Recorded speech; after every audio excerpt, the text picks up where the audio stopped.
नमस्कार दोस्तों। कहानी कुछ इस प्रकार से है कि एक राजा के अच्छा, द्वारा जब अब ये तारानाथ की किताब पे आया है, अब तारानाथ की बता रहा है, सुनिए। मंदिर बनाया गया तो उसके द्वारा कुछ इस तरह के प्रयास किए गए कि हाँ भाई ठीक है, यज्ञ मतलब पूजा पाठ का कुछ अरेंजमेंट कराया गया।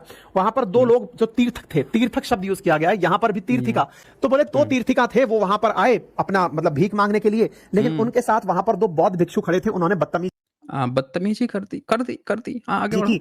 बदतमीजी की। उनमें से एक तीर्थिका तो अपने काम पे वापस चला गया, लेकिन अच्छा, दूसरे तीर्थिका ने कसम हुँ। खाई और वो सूर्य साधना करने के लिए बैठ हाँ, बैठ गया, सूर्य साधना करने के लिए बैठ गया। चलो और गया। सुनाओ। वो जो तीर्थिका था ना, उसने साधना हुँ, की, अगर तुम बिना हुँ, मंत्र सिद्धि के बाहर निकल कर आए तो मैं तुम्हें मार दूंगा। ही हुँ। Perform sacrifice and scattered the charmed ashes of all around this immediately result. अब इसका हिंदी नहीं बताएगा कि सैक्रिफाइस का मतलब क्या हुआ और उससे यज्ञ से जो एसेस थे उसको चारों तरफ बिखेर दिया, ये नहीं बताएगा। तारानाथ हैं, कह रहा है 1608 1575 में उनका जन्म हुआ था, ठीक है, 15वीं 16वीं सदी में है। लेकिन इसको ध्यान से देखिएगा, ये नोट्स को तिब्बत में, चूंकि भारत से माइग्रेट करके लोग तिब्बत में गए थे बौद्ध भिक्षु, वहां पे उनके यहाँ इस चीजों की जानकारी थी। और चूंकि अब हमें एक किताब भी मिल रही है 18वीं सदी की, 15वीं 16वीं सदी की किताबें भी मिल रही हैं जिसमें इस चीज का बखान है कि किसने जलाया, क्योंकि वही लोग बता सकते हैं ना जिनके साथ ये घटना हुई है। लेकिन ये कपूरी लाल महोदय जो हैं, ये क्या कहेंगे, नहीं वो गलत है। सुनिए ध्यान से, सुनो। In a miraculous produced fire is consume all 80। हम्म। ये बिल्कुल ऐसी कहानी है जैसे कि आप लोग अपने बच्चों को सुनाते होंगे सोने से पहले। एक तरफ सुन लिया आपने क्या कहा? ये वैसी ही कहानी है, उसका सब मजाक उड़ाएगा ये कह रहा है कि अगर तिब्बत लोग हैं, बौद्ध भिक्षु हैं, अगर वो अपनी बात बता रहे हैं कि क्या चीजें वहां पे हुई थी, तो ये कहानी है, हम इसको मानेंगे नहीं। सुनिया, और तो सुनिए। आप लोग ये कहते हो कि साहब हमारे देखिए, देश के अंदर भगवान हुए कि नहीं हुए हैं। हाँ, अब ये कह रहा है कि आप लोग तो एक क्वेश्चन पूछते हो कि भगवान हुए कि नहीं हुए, इसीलिए इस कहानी को आपको मानना ही नहीं चाहिए कि उसने यज्ञ किया और 2 ही लोगों ने सब जगह आग लगा दी, इसीलिए इसको नहीं मानना चाहिए, क्योंकि आप लोग एक क्वेश्चन पूछते हो कि रामायण हुआ कि नहीं हुआ, भगवान हुआ कि नहीं हुआ, इसीलिए इस चीज़ को नहीं मानना चाहिए। मतलब ये गपोड़ी लाल को देखिए, ये राम को मानेगा, ये वेद को मानेगा, जिसमें वीर्य टपक गया, पल्लू सरक गया, बच्चा पैदा हो गया, घड़े से मटके से पैदा हो गया, पता नहीं कौन-कौन सी, वो सब मानेगा ये। लेकिन चूँकि ये क्या कह रहा है कि तिब्बतियन स्क्रिप्चर्स में जिस तरह से बातें लिखी हुई हैं कि यज्ञ किए थे, तो इसीलिए उसको मत मानो, क्योंकि आप क्वेश्चन करते हो कि भगवान होता है कि नहीं होता है। मतलब इतना इंटेलिजेंट क्रिटिकल थिंकर आपने देखा है? सोचिए, इतना इंटेलिजेंट। ब्राह्मणों का ये है, इसको दोहरा व्यवहार कहते हैं। ब्राह्मण जब दूसरे की बात करेगा, यहाँ पे आप देख लीजिए कि जैसे तारानाथ की किताब की बात आई, तो पूरा दिमाग इसका काम करने लगा, बच्चों की कहानी है। लेकिन अभी तक ये जितना गपोड़ सुनाया था कि ये गुप्त काल तब स्थापित हुआ, ये हुआ, वैदिक काल था, ये काल था, वो काल था, वो कोई गपोड़ नहीं था। उसमें सब चीज़ सही था। वैदिक काल के अंदर प्रॉपर तरीके से आश्रम व्यवस्था है वो हुआ करती थी, वर्ण व्यवस्था। सुन लिया आपने गपोड़? ज़रा ध्यान से सुनिएगा गपोड़। बंदे ने एक रेफ़रेंस दिया कि इसके क्या पुरातात्विक प्रमाण मिले, इसके कौन से सबूत मिले, बस गपोड़े जा रहा है। अपने को अभी जब नालंदा की बात आएगी तो किताब खोलेगा। ये कहता है, वो कहता है, वहाँ भी फँसेगा। लेकिन यहाँ पे आप सुनिए, ये बंदा ने अभी जो बात कही कि वैदिक काल था, हिंदुइज़्म से आया था बुद्ध धर्म, इसका कोई सबूत है? मतलब एक सिंगल सबूत इसने यहाँ पे शेयर किया? नहीं दिया। कहाँ से देगा? है ही नहीं। गपोड़े जा रहा है, हुआ सुनिए। करती थी, वेदों की पढ़ाई लिखाई हुआ करती थी। सुन लिया, वेदों की पढ़ाई और लिखाई भी होती थी। आप जानते हैं कि सम्राट अशोक का इंस्क्रिप्शन किसने पढ़ा है? जेम्स प्रिंसेप ने। कब पढ़ा है? 1837 में।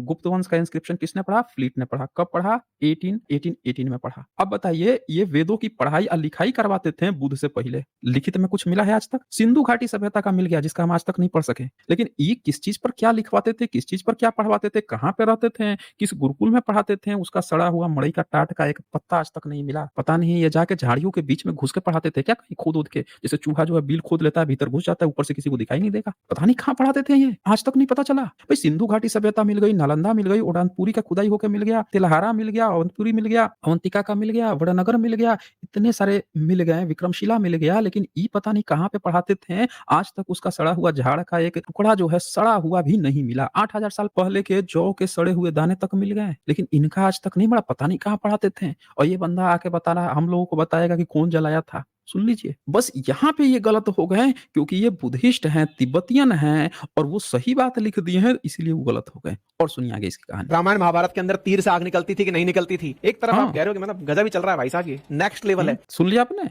नेक्स्ट लेवल है इसीलिए इसको नहीं मानेंगे। तो भाई साहब ये किताब है तारानाथ की, उस तारानाथ ने इस घटना के कम से कम 450 साल बाद ये बात लिखी। हो सकता है कि उसे एक सपना आया हो। क्या कहा? उसे सपना आया हो तो 400 साल बाद जो है सपना लिख दिया। सुन लिया आप लोगों ने? तो ये ब्राह्मण का ऐसा चरित्र है, इस चरित्र को पहचानिए। ये एक सिंगल ब्राह्मण की बात नहीं है दोस्तों। भारत में जितने ब्राह्मण हैं सबका चेहरा यही है कि जब सबूत की बात आएगी तो वहां पे क्या कहेगा? इनको सपना आया है। 400 साल बाद नोट्स हैं। अभी कपोड़े को ये बताना चाहिए कि भारत में जो वैदिक काल पढ़ा रहा था शुरू में हम लोगों को, उसके कितने साल बाद जो है किताब लिखा गया है जिसको सही मान के वैदिक काल पढ़ा रहा है? बता भाई हमें। इसको रामायण और महाभारत के घटना होने के कितने साल बाद किताब लिखा गया, उपनिषद कितने साल बाद लिखा गया है कि उससे उतने समय पहले की ये घटना मान रहा है? बता भाई, बता ले। मुंह नहीं खुलेगा है? वो तो बड़ा इतिहास पढ़ाया जा रहा था एकदम कि देखो पहले वैदिक काल था, पहले बुद्ध यहाँ से निकल के आए, हिंदू में से निकल के आए। अबे वो कितने साल बाद लिखा गया है भाई? अरे आज तक इनके किसी किताब में हिंदू शब्द नहीं आया है। तो ये इनका दोहरा चरित्र होता है दोस्तों कि दूसरे पर हम इसका सबूत देंगे कि वो कैसे सही है, लेकिन अभी इनकी और कपोड़ लीला सुन लेते हैं, फिर हम इनकी ना खींच देंगे ऊपर से नीचे तक। पूरी जो गपोड़ इन्होंने फैला के रखी हुई है सब खींचेंगे। बस और सुनिए। यही तो हमारे हिस्टोरियंस की काबिलियत है, यही तो कारण है अच्छा। कि हमारे इनके हिस्टोरियंस की यही काबिलियत है कि दूसरे पर दिमाग लगाएंगे, अपने किसी चीज पर नहीं लगेंगे, अपने से हर चीज को बाय डिफॉल्ट सही मानेंगे। ये इनकी काबिलियत है। दिखा देश काबिलियत के दिखा अंदर भाई। ऑक्सफोर्ड और कैम्ब्रिज जैसी अच्छा। यूनिवर्सिटीज की आज भी अच्छा। जरूरत है। हम क्यों हाँ, ज़रूरत है। आईआईटी में पढ़ के आए हैं। ये आईआईटी में पढ़ के आए हैं लेकिन दिमाग नहीं लगा पा रहे हैं। अब कैम्ब्रिज में पढ़ के आएँगे, अब जो है ऑक्सफोर्ड में पढ़ के आएँगे और ये जितनी भी किताबें जो फाहियान और वेन्सॉन्ग की मैंने दिखाया, वो सब कैम्ब्रिज और ऑक्सफोर्ड के ही यूनिवर्सिटी में लिख के बैठे हुए हैं सब, कि भाई गुप्त वंश जो है वो बौद्ध था, हिंदू नहीं था। हर्षवर्धन शैव नहीं था, हिंदू नहीं था, वो भी बौद्ध था, वही लिख के बैठे हुए हैं। पढ़े हो कभी? दिमाग कभी इस्तेमाल किए भी हो? नहीं करेंगे ना ये। ब्राह्मण जो है अपना सारा दिमाग लगाता है दूसरे पे, अपनी हर एक गलत चीज को बाय डिफॉल्ट सही मानता है। ये भारत के ब्राह्मणों की डीएनए में घुस चुका है, याद रखिएगा। 99.9% ब्राह्मण के दिमाग में ये चीज घुस चुका है। अब आगे सुनिए। चाहते हैं कि हमारे देश में भी बढ़िया यूनिवर्सिटीज बने, उन्हें अच्छा। सही मायने में रिसर्च करने का लाभ हो। अच्छा, ये नहीं करेंगे रिसर्च, ये गपोड़ पढ़ाएंगे और रिसर्च अब बहुजन लोग करें, उनके लिए ऑक्सफोर्ड और सब चीज करें। ये नहीं करेंगे, ये गपोड़ ही पढ़ाएंगे, दूसरे लोग करें। बंदा का कहानी देख लीजिए, दूसरे को समझा रहा है, ज्ञान दे रहा है, आप खुद इसका रिसर्च देखिए, नील बटे सन्नाटा। और सुनिए। इसके अंदर ये भी किताब 1704 से 88 के बीच में लिखी गई थी। अब ये पेंग शेम जोंग जो हैं, जिसका सुम्पा खान जो लेखक हैं, बुद्धिस्ट हैं, ये भी 1704-88 के बीच में थे। इन्होंने जब किताब लिखी तो इन्होंने सेम बात लिखा कि नालंदा को इन्हीं ब्राह्मणों ने, जो हिंदू जिसको कह रहे हैं, यही लोगों ने चलाया है। इन्होंने लिखा, लेकिन ये क्या कह रहा है कि ये जो है ना, ये भी 600 साल बाद की है, तो हम इसको भी नहीं मानेंगे। लेकिन हम 15वीं सदी के जो वेद है, उसको आज से 3000 साल पहले का मान के वैदिक युग पढ़ाएंगे। देख लीजिए ब्राह्मण का दोहरा नहीं तेहरा चरित्र। ये जो 10-11 नियोग की बात आई है, कहाँ से आई है भाई?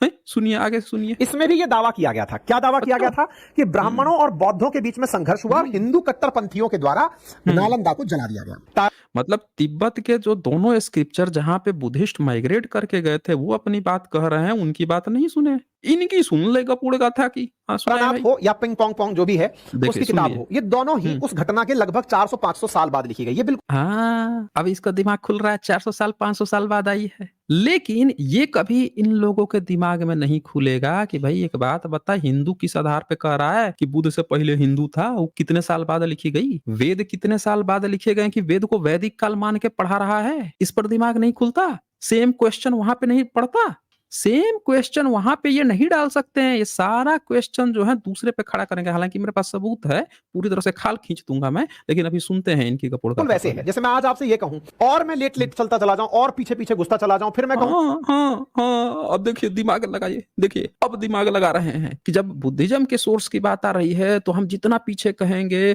उतना चीजें भूलते जाएंगे, हम जितने कहेंगे पीछे उतने भूलते जाएंगे। लेकिन वेद में या उपनिषद में नहीं, स्मृति, कथा, कहानी, रामायण महाभारत महाभारत में नहीं, इनकी गपोड़ गाथा की जो हिस्ट्री बना रखी है, ऋषि की फर्जी-फर्जी जो कहानियाँ वैदिक-फैदिक बना रखी है, उसमें नहीं। सब जो है खाली बुद्धिस्ट के लिए है ये सब। बुद्धिज़्म पे रिसर्च करने के लिए सारी चीज़ें दिमाग लगानी है। अपना तो मेरा तो बाय डिफ़ॉल्ट हर एक चीज़ सही है। सुन लीजिए और कहानी सुनिए। कि बताओ 1746 में क्या हुआ था, फिर मैं कहूं हाँ। 1800 में क्या हुआ था बताइए। तो आप उस चीज के लिए जितनी भी आपको सुनी सुनाई मेमोरीज हैं उनसे कुछ चीजें प्रोड्यूस करेंगे। हाँ, सुनी-सुनाई मेमोरी से प्रोड्यूस करेंगे। मतलब ये कह रहा है कि 500-600 साल, 400 साल बाद अगर ये लिखी गई है, तो इन्होंने सुनी-सुनाई बात को रिप्रोड्यूस किया है, इसीलिए नहीं मानेंगे। लेकिन ये अपने आज से 3500 साल पहले वेद था, वैदिक काल था, वो सुनी-सुनाई बात को मानेगा। देख लिया आपने ऐसा दोहरा? तो ये व्यक्ति जो है बाकी चीज़ों को बाय डिफ़ॉल्ट मानेगा। लेकिन बुद्धिज़्म जो सबसे ज़्यादा ऑथेंटिक माने जाते हैं, उनकी बात को नहीं ऑथेंटिक मानेगा। उसमें सारा दिमाग लगा देगा 400-500 साल। लेकिन क्या इनके पास कोई ऐसा सबूत है? समकालीन थे फाहियान, वेनसोंग, इत्सिंग, उनकी वो तो समकालीन थे, उनकी बात काहे नहीं मान रहा भाई? वो कहाँ लिख के गए हैं कि गुप्त काल और हर्षवर्धन काल जो है हिंदू थे? हैं? कहाँ नहीं गढ़ रहा है? वो कहाँ लिख के गए हैं कि वेद पढ़ाई होता था, ये पढ़ाई होता था, वो पढ़ाई होता था? आगे सुनिए फिर इनकी या कहीं बजाते कुछ हैं। ऐसा लिखा हुआ राइटअप देख लेंगे, उससे प्रोड्यूस करेंगे। हमारे देश में भी यही हो रहा है। इसलिए अच्छा। जो उस समय था, अब अपन उस पर चलते हैं। हाँ, अब ये बताएँगे जो उस समय था। सुना भाई, वर्तमान देखें से हम मतलब लोग। ये हुआ कि उस समय की हुँ। किताब, जिस समय बख्तियार खिलजी ने इसको खत्म किया था, हाँ, बख्तियार खिलजी के समय की किताब लेके आए हैं। दिखाएँ भाई, उस समय एक दिखाएँ। मौलाना ने पुस्तक लिखी जिसका नाम हुँ। था मिनहाज उल दीन, है ना, सॉरी, अच्छा जी। तबकात ए नासिरी। उसमें लिखा है अच्छा, मौलाना मिन्हाज उन दिन ही थे, किताब था तबाक़त नासिरी। कि हाँ, नालंदा को बख्तियार खिलजी द्वारा जलाया और नष्ट किया गया। इसमें उल्लेख है देखिए व्हाट्सएप यूनिवर्सिटी लाके यहाँ चिप दिया है बंदे ने। समझ रहे हैं? इसने किताब ही नहीं पढ़ी है तबाक़त नासिरी। मैं बता रहा हूँ ना, इस बंदे ने किताब ही नहीं पढ़ी, वहाँ पे कहीं ये बात ही नहीं लिखी हुई है।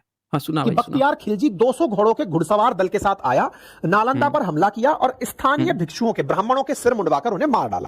देखिए, नालंदा पे हमला किया, कहीं लिखा है उसमें? लिखा ही नहीं है कि नालंदा का नाम ही नहीं है उसमें दरअसल। और फिर क्या करेगा, ये बगल में पढ़ के सुना देगा और सुनाएगा और फिर इसका मुँह बन जाएगा और फिर मुँह बन जाएगा, फिर इधर-उधर टाल-मटोल करके फिर कहेगा नालंदा बख्तियार ने जला दिया। दरअसल उसमें कहीं नालंदा का नाम ही नहीं है। ये पता नहीं कहाँ से गपोड़ लेके चले आते हैं। क्या लगता है स्थानीय ब्राह्मणों, ब्रैकेट में लिखा है भिक्षुओं। ध्यान से देखिएगा, खुद लिखा हुआ है स्थानीय ब्राह्मणों, ब्रैकेट में भिक्षुओं के सिर मुड़वाकर उन्हें मार डाला। जबकि उसमें क्या लिखा हुआ है कि वहाँ पे जो ब्राह्मण थे वो सिर मुड़े हुए थे, यानी बौद्ध भिक्षु को ही ब्राह्मण कहते थे सब। ये जितने ईरानी-उरानी थे, बाहर के थे, वो क्या कहते थे, भारत के लोगों को वर्ण व्यवस्था की उन लोगों की आदत थी। पारसियों में वर्ण व्यवस्था देखे थे उधर को फारस में, तो यहाँ के बमन-शमन को वो सब ब्राह्मण कह देते थे। उसी में जो है इनका जो तीर्थक था, वो भी कभी निपट लेता था। तो ये कहानी इसने ध्यान से देखिएगा क्या लिखा है, स्थानीय ब्राह्मणों, अब बाद में क्या कहेगा कि ब्राह्मण ने नहीं जलाया। अरे भाई, तो भिक्षु ने थोड़े जलाया, हम आपके ब्राह्मण की बात कर रहे हैं। आपका जो सो कॉल्ड यज्ञ करने वाला उस ब्राह्मण की बात कर रहे हैं, भिक्षु की बात नहीं कर रहे हैं। अब सुनिए, आगे सुनिए, फिर हम दिखाते हैं किताब। मिनाजुद्दीन ने साफ साफ लिखा हुआ है कि एक ऐसी कहाँ जगह को लिखा है? आग लगाई गई जिसे कॉलेज कहा कहाँ? जाता था। भाई आग लगाई गई जिसको कॉलेज, कहाँ लिखा है भाई? दिखा दे हमें, चैलेंज देता हूँ, यहीं पे दिखा दे भाई मेरे, कहाँ लिखा हुआ है कि आग लगा दी? दिखा दे मेरे भाई, दिखा दे। अरे की तवस्ती ब्राह्मण, दिखा दे, एक जगह तो दिखा दे कहाँ पे लिखा है कि आग लगा दी उसने नालंदा में, बख्तियार ने नालंदा में आग लगा दी। एक जगह तो दिखा दे मुझे। और क्या बोल रहा है, हम मानेंगे एक मुस्लिम की बात। तो हम खोलेंगे अभी किताब एक दूसरे मुस्लिम की, वो भी खोल देंगे ना, अलबरूनी की भी खोल देंगे, अभी खोलेंगे, सब खोलेंगे ना, दिखाते हैं अभी। उस कॉलेज के अंदर पुस्तकें थी, उसमें ब्राह्मणों को मारा गया था। ये कौन हुँ। बोलते हैं? मिनाजुद्दीन, जो उस समय थे। हाँ, उस समय थे, इनको पता ही नहीं है उस समय थे। 1260 में 1260 के बीच की जितने रिकॉर्ड्स हैं उसको लिखा है उस मौलाना ने, मिन्हाज उद दीन ने।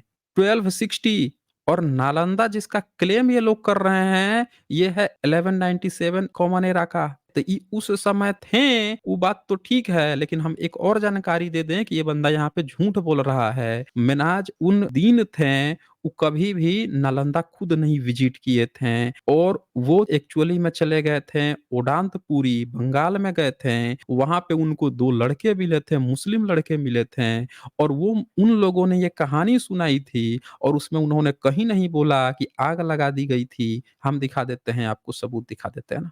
ये जो हैं गपोड़ हाँक रहे थे उस समय से, समकालीन दिखाएँगे, समकालीन दिखाएँगे। ये इनका क्लेम था कि नालंदा को बख्तियार खिलजी ने आग लगाकर जलाया है। देखिए तबाकत नासरी का मैंने किया है।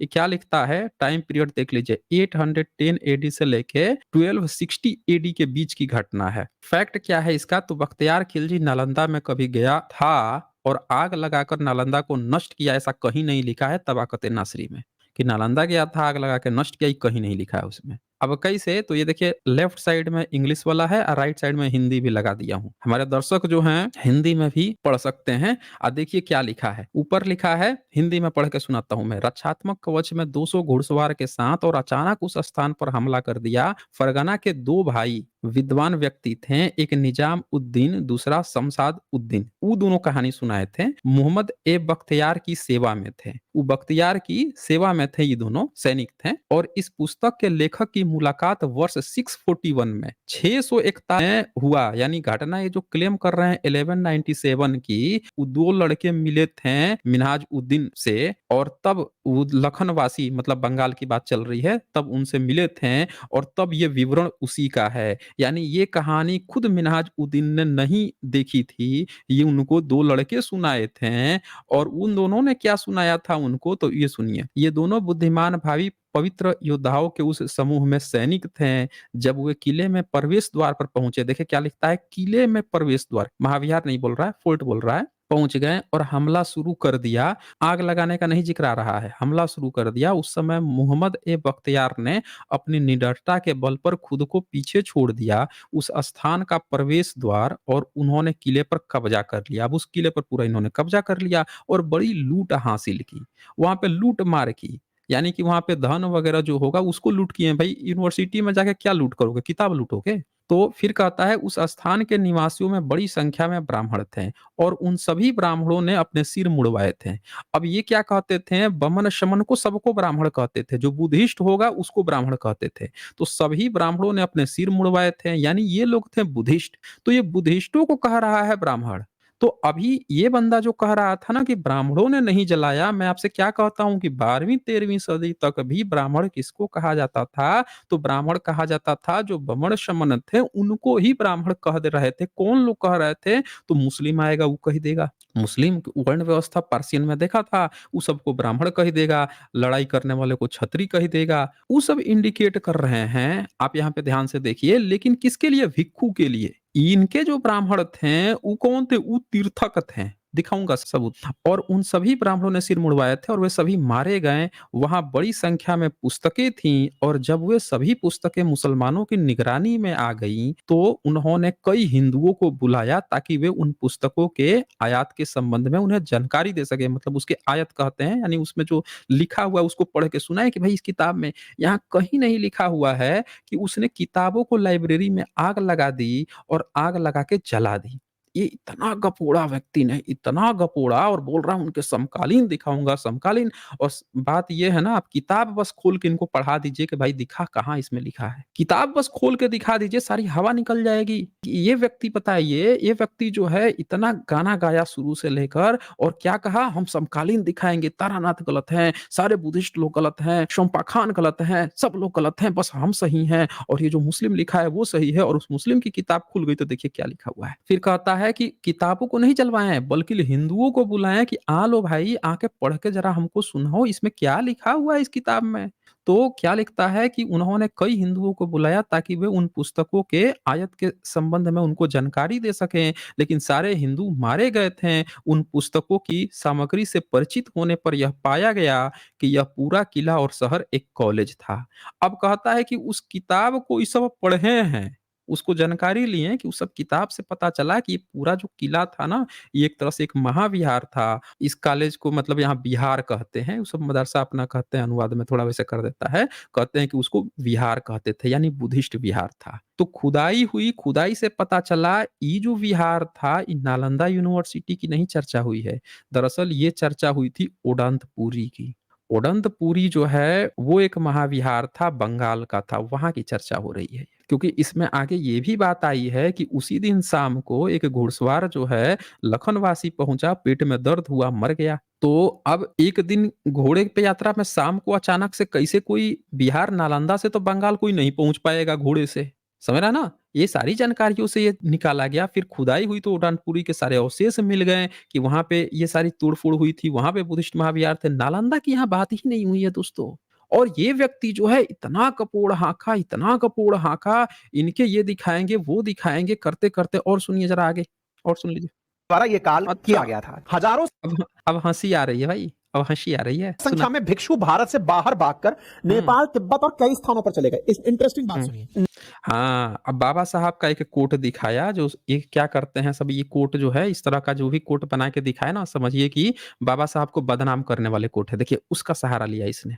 इस तरह का कोट बाबा साहब का फोटो लगा देगा या इसका फिर लिख देगा डॉक्टर बी आर अम्बेडकर, छोटा सा चेरी पिकिंग काट के उसको उठा के बंदे ने अपने रेफरेंस में शामिल किया। सोच लीजिए इनके जो है क्वालिटी क्या है। अब इसमें क्या लिखा है, बाबा साहब लिख रहे हैं कि भारत से भिक्षु जो है नेपाल और तिब्बत में गए, ये दिखा तो रहा है लेकिन इसका प्रयोग हिंदू मुसलमान में कर रहा है कि मुसलमानों ने नष्ट किया। आप देख लीजिए ध्यान से, इसका ये गलत दुरुपयोग कर रहा है, जबकि इस बात के बाबा साहब की इस इतनी बड़ी बात लिखी है उन्होंने कि भागकर नेपाल और तिब्बत गए, यानी कि तिब्बत के जो स्क्रिप्चर होंगे वो सही बात बोल रहे होंगे।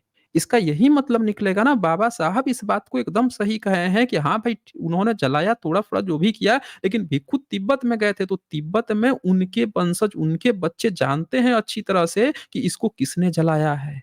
ब्राह्मण का बच्चा क्यों नहीं जाना? ब्राह्मण ने तो एक जगह भी कहीं नालंदा का जिक्र तक नहीं किया। अरे ऐसी कौन सी दुश्मनी थी भाई कि पूरे ब्राह्मणों में एक ईमानदार ब्राह्मण नहीं हुआ? एक ईमानदार ब्राह्मण पूरे भारत में नहीं जन्म लिया जिसने नालंदा विश्वविद्यालय के बारे में जानकारी देता और बताता कि भाई देखो हमारे यहाँ वेद अच्छा सुनिए आगे इनकी फिर कहानी इनकी हम देखते हैं ना क्या कपोड़ रहे हैं, आइए सुनते और हैं। कई स्थानों पर चले गए। इस इंटरेस्टिंग बात सुनिए। नालंदा में बौद्ध और वैदिक दोनों ग्रंथ पढ़ाए जाते थे।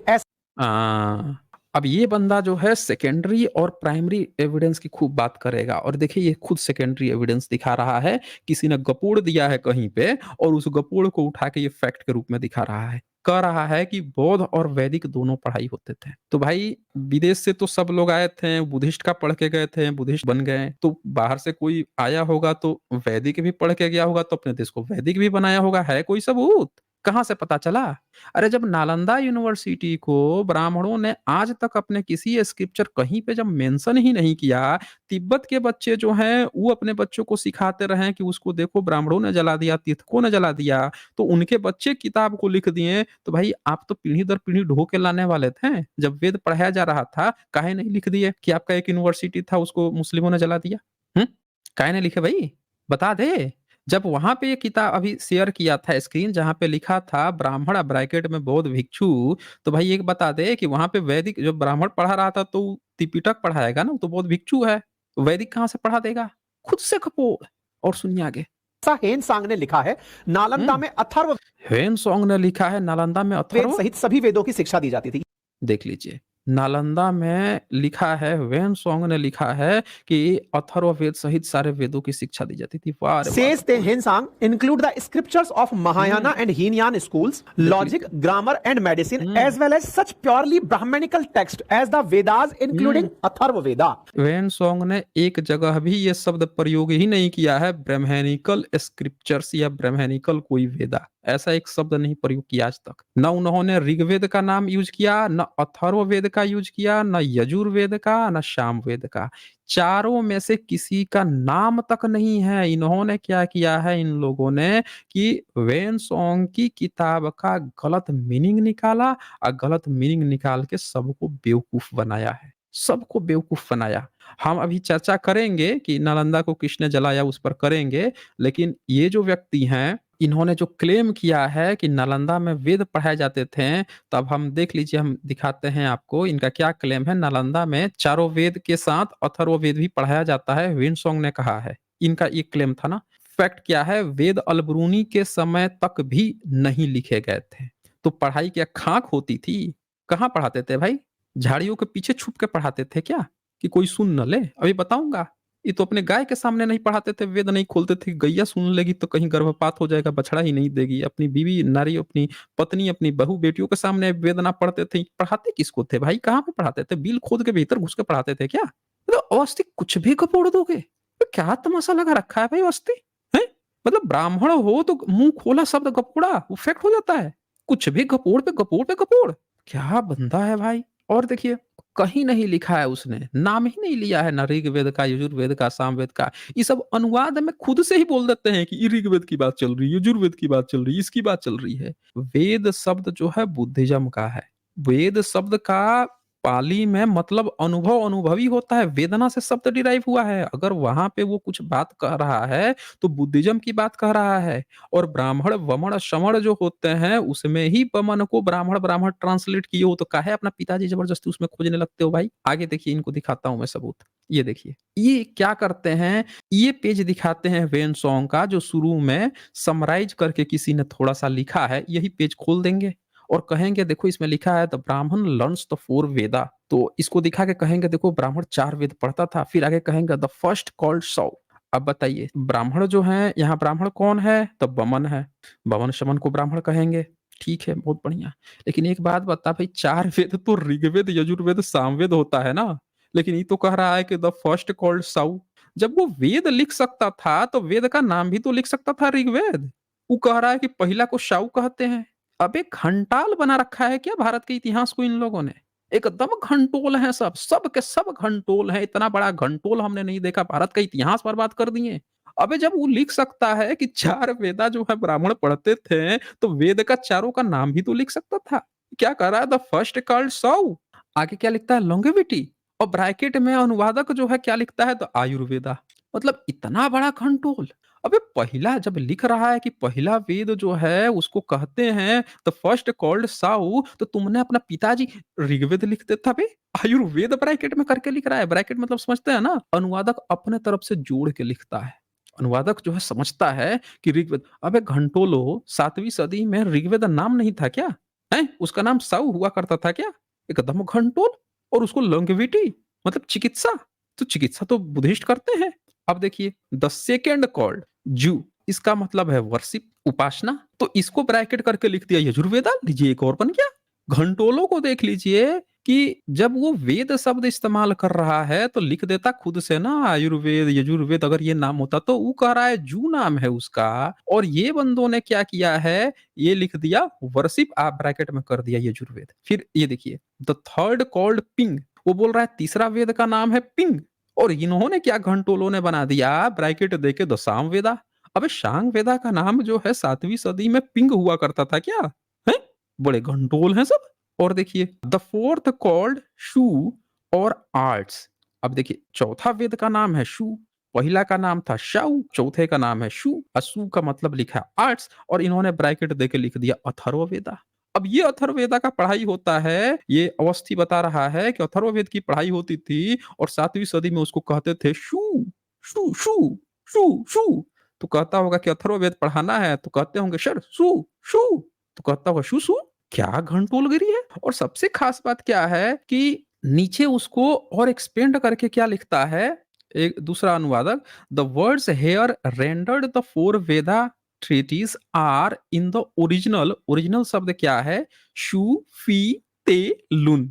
यहाँ ब्रैकेट में करके दिखा है कि ये शब्द इस्तेमाल किया है 4 वेदों का नाम। ध्यान से देख लीजिए, 4 वेदों का नाम क्या है? तो शू फी ते लुन। न यहाँ पे ऋग्वेद है, न यजुर्वेद है, न सामवेद है, न अथर्ववेद है। और उसका जो मतलब भी निकला पहले वाले का, तो चिकित्सा निकल रहा था, इन्होंने जबरदस्ती आयुर्वेद बना दिया। उपासना निकल रहा था, उसको जबरदस्ती यजुर्वेद बना दिया। आर्ट निकल रहा था, जबरदस्ती उसको अथर्ववेद बना दिया। सब लोग आप लोग देख सकते हैं कि इन लोगों ने कैसे पिंग लिख रहा था मेकिंग इवेन, उसको इन्होंने सामवेद बना दिया। और अब बता रहा है कि उसमें ये पढ़ाई होती थी। तो आप सब लोग देख लीजिए कि सबका कैपिटल सी काट रहे हैं, फर्जी फर्जी चीजें कपूड़ के। कि यहां पर अच्छा, जहां एक और बुद्धिज्म पढ़ाया जा रहा था, वहीं अथर्ववेद की शिक्षा भी दी। हंसी आ रही है आप लोगों को ये स्टेटमेंट सुन के? एक बार खुल खुल के हंस लीजिए। अब खुल के हंस लीजिए, मतलब पूरा पेट फाड़ के हंस लीजिए अब ये वाला स्टेटमेंट सुन के। सबूत आप देख चुके हैं। घर है अथर्ववेद, अरे नाम तक नहीं लिया है। जा आगे रही थी। सुनते हैं। अगर तीर्थिका ही ब्राह्मण थे तो फिर उनको अच्छा, ब्राह्मण वर्ड यूज दिया जाता। तो फिर भाई साहब क्या क्या कर रहा है? तीर्थिका अगर ब्राह्मण थे तो ब्राह्मण शब्द दिया जाता। अरे भाई, ब्राह्मण शब्द उस समय बुद्धिस्ट के लिए होता था। खुद ये लिख के गया है, खुद ये इससे पहले दिखा रहा था कि ब्राह्मण मतलब ब्रैकेट में बौद्ध भिक्षु। और जिस मुएद्दीन की बात कर रहा था मौलवी की, तबाकत नासरी की, वो भी लिख के गए हैं कि वहां ब्राह्मण थे या सर मुड़ाए हुए थे। यानी ब्राह्मण बौद्ध भिक्षुओं को कहा जा रहा। वो विदेशी थे जो यहाँ के बमन शमन बौद्ध भिक्षु सबको जो पढ़ता लिखता सबको ब्राह्मण बोलते थे। वो सब बोलते थे, यहाँ के लोग नहीं, क्योंकि उनको पता नहीं था यहाँ का। और आम आदमी था उसको हिंदू बोल देते थे। तो ये घंटोलगिरी हम लोगों को मत पढ़ाओ। ये तीर्थिका कौन था, अभी किताब खोल के दिखाऊंगा मैं। सुन लीजिए पहले इनकी उनको कहानी। तीर्थिका अलग से क्यों बोला, एंड बोला ना, इसका मतलब ये अच्छा, नॉन ब्राह्मण थे, लेकिन हाँ, तीर्थिका बोल रहा है कि नॉन ब्राह्मण थे। अभी खोलता हूँ किताब। इन तीर्थ देखिए Brahman and equal number of tirthikas took up. Brahman and, अरे भाई ब्राह्मण यहाँ बुद्धिस्ट को कहा जा रहा है ना, बुद्धिस्ट का शब्द है। पढ़े नहीं हो का? धम्म पद नहीं पढ़े हो का? बमन वग्गो शमन वग्गो नहीं पढ़े हो क्या? अरे पढ़ ले भाई, काहे कब तक बेवकूफ बनाता रहेगा बुद्धिज्म के बमन शब्द को उठा के अपना। आज की डेट में इन्होंने अपने को ब्राह्मण कहना शुरू किया है, बुद्धिस्ट के वो शब्द उठा के। उस समय ये तीर्थिका होते थे, बुद्धिज्म को खत्म किया, उनकी पोस्ट पर उठा के बैठ गए। अब बताइए, भारत में जो राजा होते थे उनको मार काट के मुस्लिम जब आया तो उस पोस्ट पे बैठ गया, कहा हम राजा है, राजा की पोस्ट हथिया लिया। वैसे इन्होंने ब्राह्मण शब्द पे कब्जा कर लिया। देखा कि मुस्लिम सब ब्राह्मण कहता है तो चलो हम ब्राह्मण हैं, हम ब्राह्मण हैं, हम पढ़े लिखे हैं।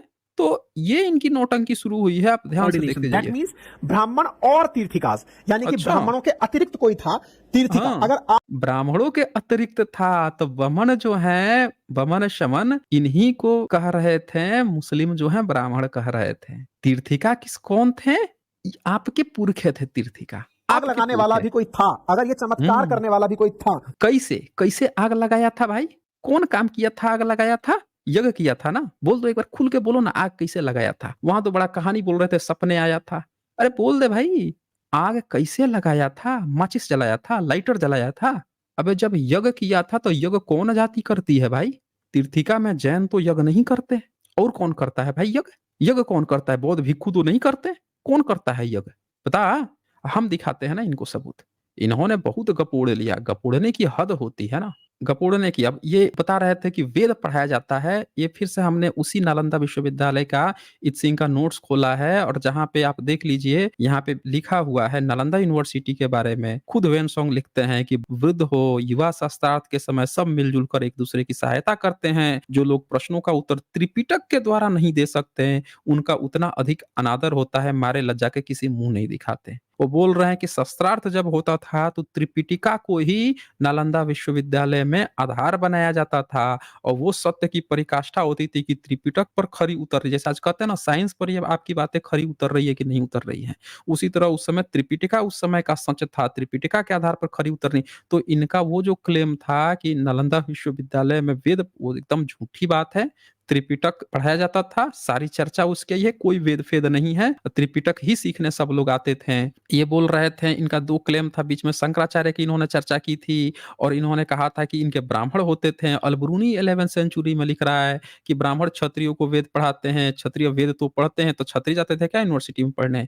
पर उन्हें किसी दूसरे को, यहाँ तक कि ब्राह्मण को भी पढ़ाने का अधिकार नहीं है। वैश्यों और शूद्रों को वेद का उच्चारण और पाठ करना तो दूर रहा, उसके सुनने की भी आज्ञा नहीं है। यदि प्रमाणित हो जाए कि किसी वैश्य या शूद्र ने वेद का उच्चारण किया है, तो ब्राह्मण लोग उसे पकड़कर न्यायाधीश के पास ले जाते, उसकी जीभ काट दी जाती है। 12वां चैप्टर में अलबरूनी ने लिखा, बार-बार ये कई जगह इसने इस बात को लिखा है कि 11वीं सदी में भी ब्राह्मण वेद किसी को नहीं पढ़ाता था, वैश्य और शूद्र को नहीं पढ़ाता था। तो नालंदा यूनिवर्सिटी में वेद किसको पढ़ाएगा बे? किसको पढ़ाता था फिर? हैं? कहानी गढ़ रहे यहाँ पे कि वेद पढ़ाई होती थी।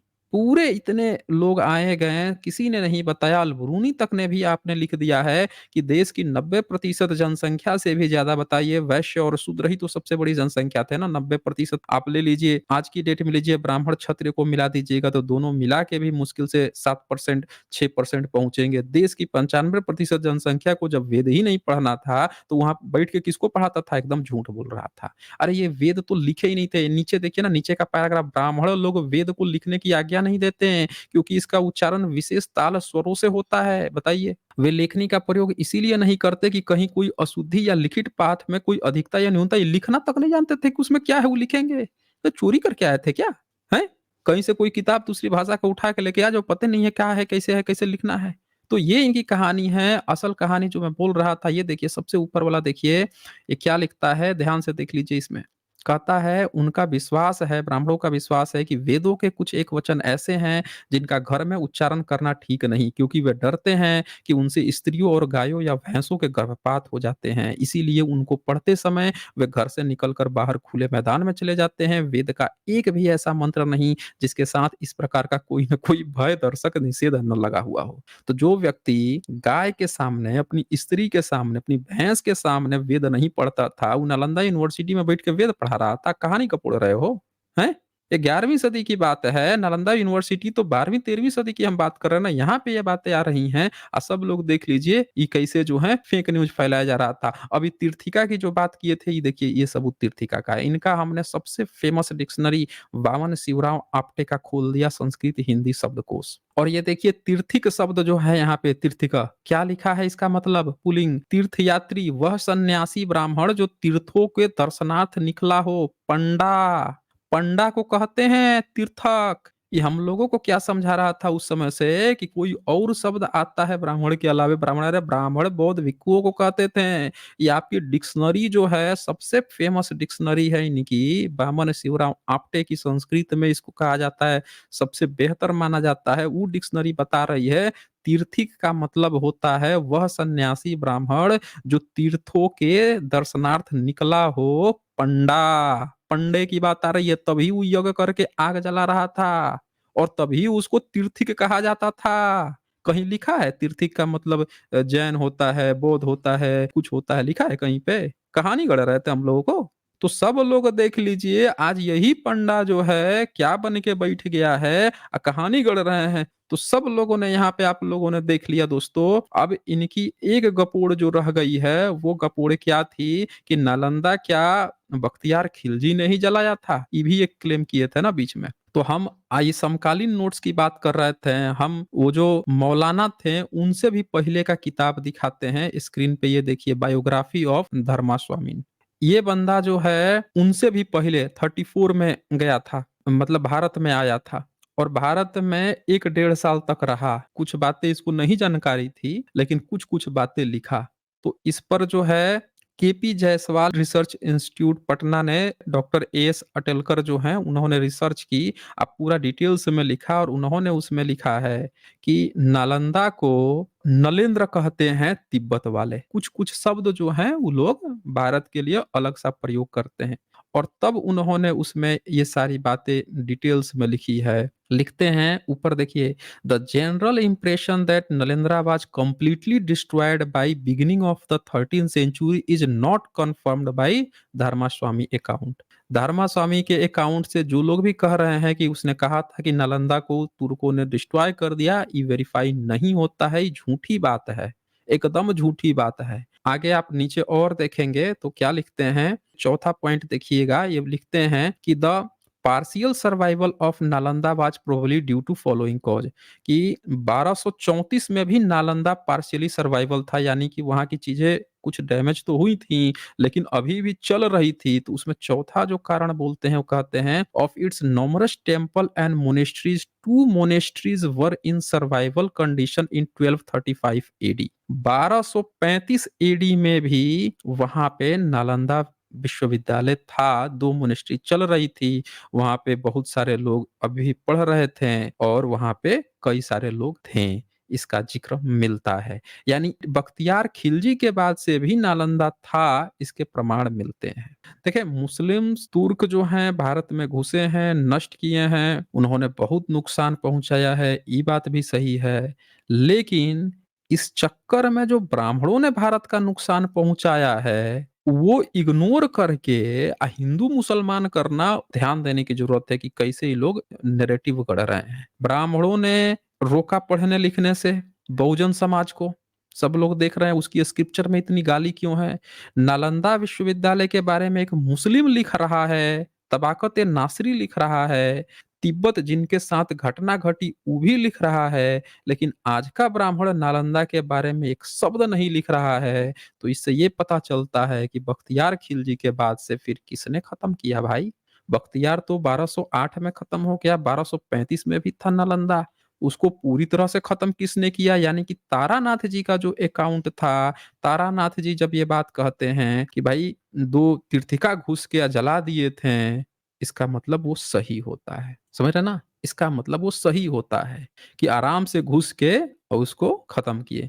और वो लिखे हैं कि जब 2 घुसे थे तो उनके साथ बदतमीजी की गई, तब बौद्ध भिक्षु बदतमीजी क्या किए होंगे? नहीं घुसने दिए होंगे। क्यों? क्योंकि जान गए होंगे कि कोई भी भीतर घुस के डिस्ट्रॉय कर सकता है, जासूस हो सकता है, तो हो सकता है ये कारण रहा हो। तो ये था इनकी कहानी। सब लोग आप लोग देख लिए होंगे कि कैसे ये लोग झूठा नैरेटिव गढ़ रहे हैं और बेवकूफ बना रहे हैं, कुछ भी गपोड़े जा रहे हैं और दूसरे में इनको सारा क्रिटिकल चीज़ चाहिए। बस अपना जब सबूत देना हो फर्जी वैदिक काल इसका उसका, वो नहीं दिखाएँगे।